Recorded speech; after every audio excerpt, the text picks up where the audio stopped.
Le Grand Matin Sud Radio, 7h-10h, Patrick Roger. Il est 7h11. C'est une véritable chasse aux riches qui est lancée en France. Après la taxe Zuckman, la taxe Piketty, point d'interrogation. Parce que dans une interview accordée à un média américain, à Bloomberg, l'économiste de gauche Thomas Piketty propose de mettre en place un mécanisme de taxation qui est lié au nombre d'années vécues en France afin d'éviter que les grandes fortunes ne quittent le pays pour échapper à l'impôt. Si vous ne payez pas, vous pourrez être bloqué, arrêté à l'aéroport et peut-être même aller en prison. Nous sommes avec Denis Père. Bonjour, vous êtes entrepreneur ? Oui, bonjour. Que pensez-vous de cette idée donc lancée par Thomas Piketty ? Écoutez, on est vraiment dans une logique de sanction de la réussite entrepreneuriale, de chasse aux riches, effectivement, vraiment de jalousie, d'aigreur, qui malheureusement est bien connue en France. On a connu l'ISF pendant des années, qui obligeait les gens à quitter le pays en leur réclamant des impôts qu'ils ne pouvaient pas payer sur des patrimoines papier, virtuels, qui ne rapportaient rien, qui fluctuaient en permanence. On est dans une logique de mur de Berlin, c'est vraiment ça. Alors qu'un entrepreneur qui réussit, c'est quelqu'un qui tire toute la société vers le haut. C'est quelqu'un qui va faire rentrer des charges sociales dans les caisses de l'État, faire rentrer des impôts sur les sociétés, de la TVA. Donc c'est quelqu'un qui même quelque part devrait être exonéré d'impôts tellement il fait rentrer d'impôts dans les caisses de l'État. Et là, on est vraiment dans une logique de sanction de la réussite entrepreneuriale, encore une fois d'aigreur, de jalousie, quelque chose qu'on a déjà bien connu en France depuis longtemps et qui revient de nouveau. Alors que les entrepreneurs, pour qu'ils entreprennent en France, il faut au contraire les encourager, il faut les inciter à rester, il ne faut pas faire la chasse à la réussite entrepreneuriale. Alors oui, Denis Père, c'est vrai, mais en même temps, peut-être qu'on peut comprendre certains qui se disent, certains entrepreneurs, et notamment les plus fortunés, ne payent pas suffisamment d'impôts. C'est vrai ou c'est pas vrai ? En tout cas, proportionnellement à des classes moyennes.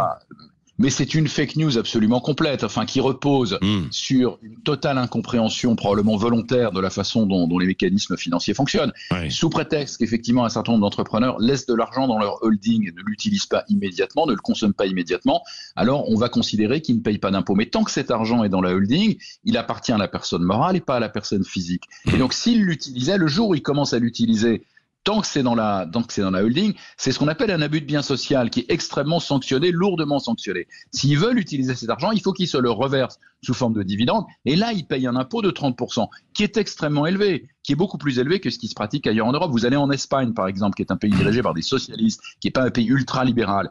Eh bien, la fiscalité des dividendes, c'est pas 30%, c'est 15%, c'est 2 fois moins.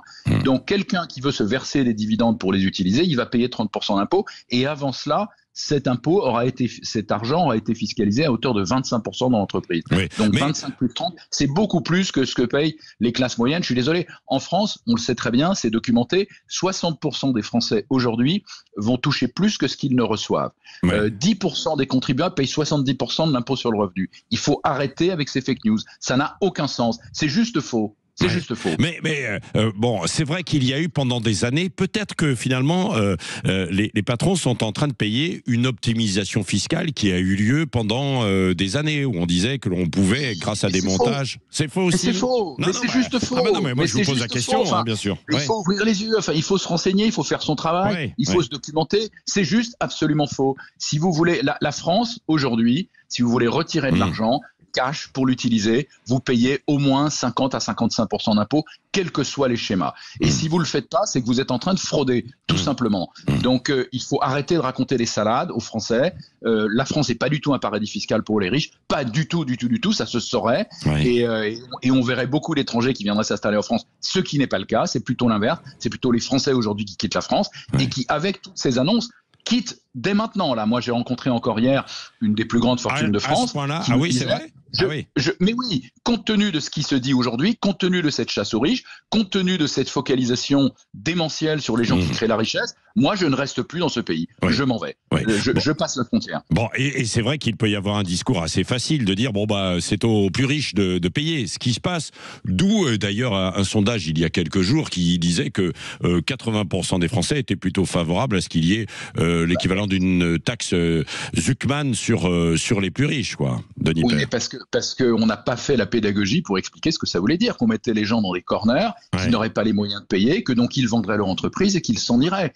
ou que la profitabilité de l'entreprise, s'agissant par exemple d'une ETI en province, irait immédiatement et uniquement ou presque au paiement de cette taxe Zuckman et qu'il n'y aurait plus d'argent pour investir dans l'outil industriel, dans la création d'emplois. Ouais. On n'a pas fait la pédagogie. Le jour où on fait la pédagogie, les Français comprendront. Mais est-ce que vous croyez que ce n'est pas trop tard finalement pour faire de la pédagogie? Parce que les idées sont répandues par certains et ça fait tache d'huile, bien sûr. Ouais. Elles sont répandues par certains sur les médias du service public qui ont une force de frappe considérable et heureusement que des gens comme vous effectivement donnent la parole à des gens comme moi pour pouvoir répondre. Il n'est jamais trop tard pour faire la pédagogie. Les Français sont pas idiots. Quand on va leur expliquer qu'on va détruire l'outil industriel, c'est une arme de destruction massive de l'économie, qu'on va créer du chômage comme jamais, que leurs enfants n'auront pas d'opportunités, n'auront pas d'emploi dans les années qui viennent, que le déficit de l'État sera pire que jamais parce qu'en fait, ils seront les seuls à devoir continuer à payer, les classes moyennes vont devoir continuer à payer l'impôt quand les riches seront partis. Ce jour-là, les Français comprendront.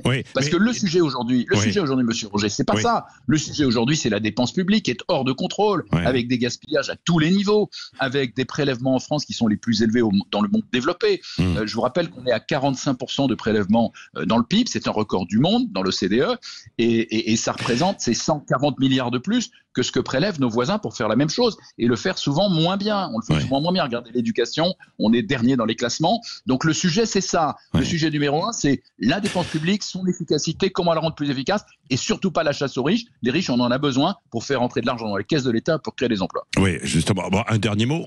On ne vous donne pas la parole dans le service public? Alors, le service public m'a pas appelé récemment. Le service public m'a appelé un certain nombre d'autres fois sur la réforme des retraites, sur d'autres sujets, mais jamais sur ce sujet-là. Et pourtant, je suis prêt à y aller. Mais jamais le service public ne m'a appelé pour parler de la taxe Zuckman, comme par hasard. Il devrait un peu vous appeler, justement, parce qu'il y a peut-être besoin d'un vrai patron dans le service public. Quand on voit ce qui se passe à France Télévisions avec les dérives, c'est en une de la plupart des journaux ce matin, les dérives financières de France Télévisions. Merci, Denis Père, d'avoir été avec nous ce matin sur Sud Radio.